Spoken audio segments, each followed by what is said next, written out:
কলি নয়, শাপলাই হবে এনসিপির একমাত্র প্রতীক। শাপলা ছাড়া এনসিপি নির্বাচনে যাবে না বলে জানিয়েছেন দলের মুখ্য সমন্বয়ক নাসির উদ্দিন পাটোয়ারি।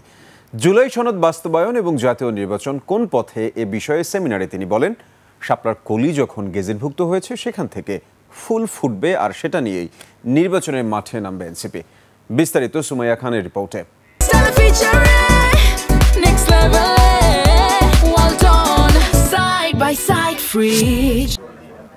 এনসিপি শাপলা নিয়ে নির্বাচন করবে। শাপলার প্রশ্নে এনসিপি আপোষহীন। শাপলা নিয়ে এনসিপি এক বিন্দু ছাড় দেবে না বলে জানালেন মুখ্য সমন্বয়ক নাসির উদ্দিন পাটোয়ারি। আমরা বরাবর বলে আসছি, এনসিপি শাপলা চায়, এনসিপি শাপলা নিয়ে নির্বাচন করবে।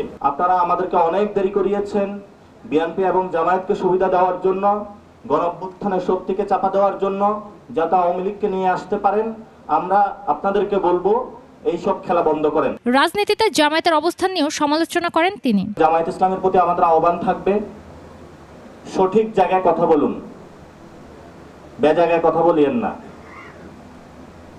৭১-ও আপনারা উল্টাপাল্টা কাজ করেছিলেন, ২৪-ও এসে এখন মাথায় ভূত চেপেছে উল্টাপাল্টা কাজ শুরু করেছেন। আপনারা ভণ্ডামি বাদ দেন, ভণ্ডামি বাদ দিয়ে অন্তরে কি আছে একটু খুলে বলেন।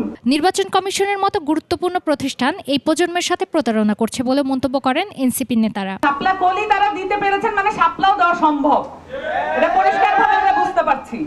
তাহলে তারা কেন এই ধরনের একটা প্রতারণামূলক অবস্থান নিলেন? সুমাইয়া খান, ২১ টেলিভিশন, ঢাকা।